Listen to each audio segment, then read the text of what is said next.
Now this week, the SABC News channel is running a crime feature focusing on different types of crimes and their impact. Let's take you where the Communication Risk Information Center, that's COMRiC, says 5.3 billion in fraud losses has sparked a national call to action. The 2025 Telecommunications Sector Report, which they call the turning point in Telcom Crime Risk Intelligence, says telecommunication crime is no longer a siloed challenge and that it touches everything from banking to energy and personal security. My colleague, Juliet Newell, is at the COMRiC offices, sitting with their CEO, Thokozani Mvelase, to unpack this report. Good afternoon, Juliet. It's over to you. I am with the CEO of COMRiC, Advocate Thokozani Mvelase. Thanks for joining us on Point and taking the time to chat with us. And we're going to be chatting about the telecoms industry and how it's affected by various crimes and what COMRiC is doing to fight these crimes. Thank you, Juliet. Welcome for joining us. Now, telecom-linked fraud in South Africa cost the telecommunications industry around 5.3 billion rand in 2024. That's a whole lot of money, with nearly 60% of those, that crime of mobile banking fraud linked to SIM swap crimes. Can you briefly explain what this involves? Thanks, Juliet. So it's a two-pronged situation.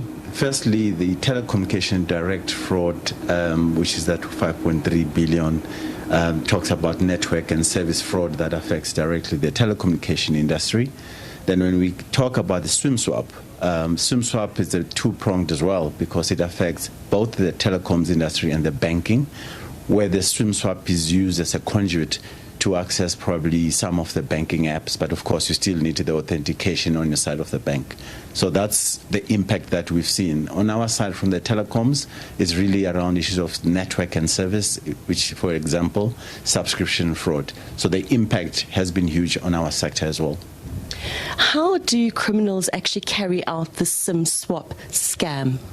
So the issue of the SIM swap, it is very complicated. There's always gaps in terms of where your information, you probably leave it in the social media, social network pages, and that forms part of the intelligence that the organized syndicates can have. And they can probably act as if it's you and call your carrier, as if you've lost your phone, you want to change SIM swap. And because now they have some background information about you, some of the questions that probably might be asked, they might be able to answer.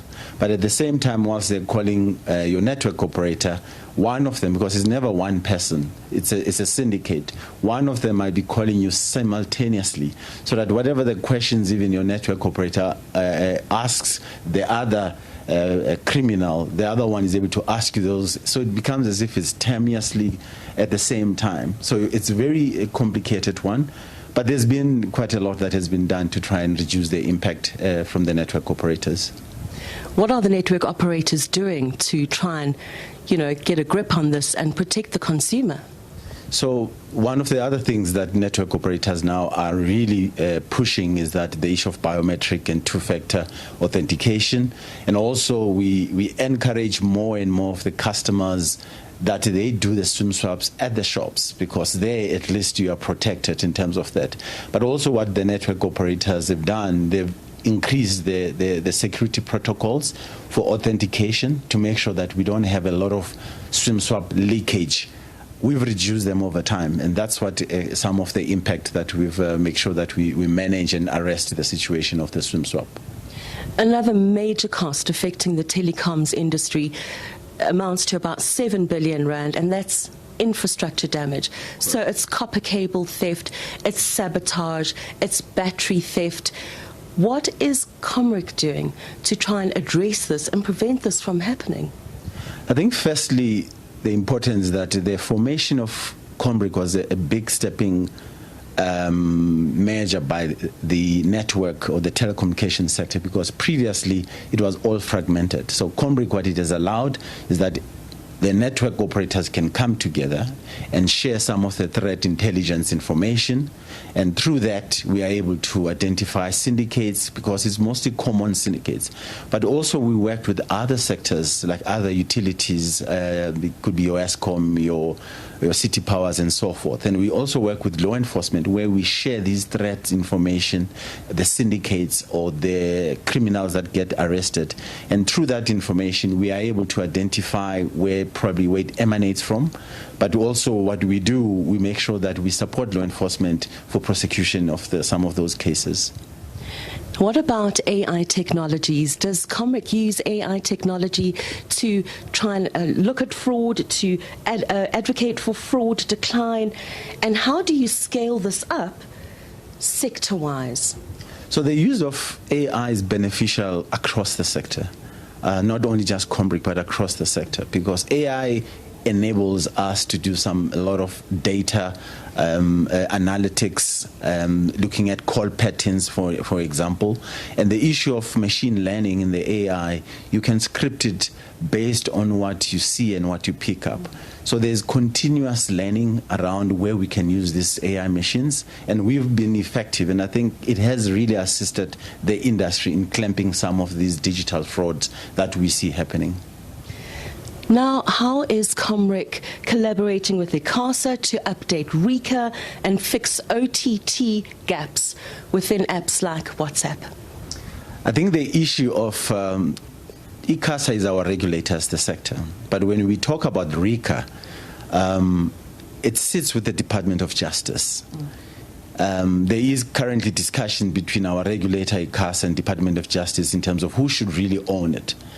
However, as COMRiC, we're not waiting for those discussions. We're looking at what could be a better framework the industry can come up with to address the gaps that RICA has done, so that we can clamp the issue of registration of SIM cards, and also to manage the issue of this proliferation of the SIM cards that we see everywhere. So that's one of the things we do. On the issues of the OTTs and the WhatsApps, we've started engagement with the CASA to say, how do we regulate the OTTs? But mostly, how do we regulate them that they can also assist in crime prevention initiatives? Yes.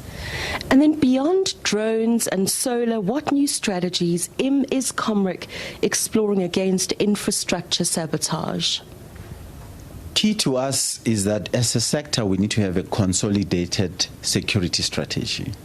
To give an example, Juliet, is that each of our network operators might have their own security that they provide, where even sometimes they co-share the location. We need to get to a stage where we consolidate the security strategy of the sector, and that's what COMRiC is pushing for, so that we also manage any issues of anti-competitive behavior that could always be alleged, but we make sure that we create that buffer as well.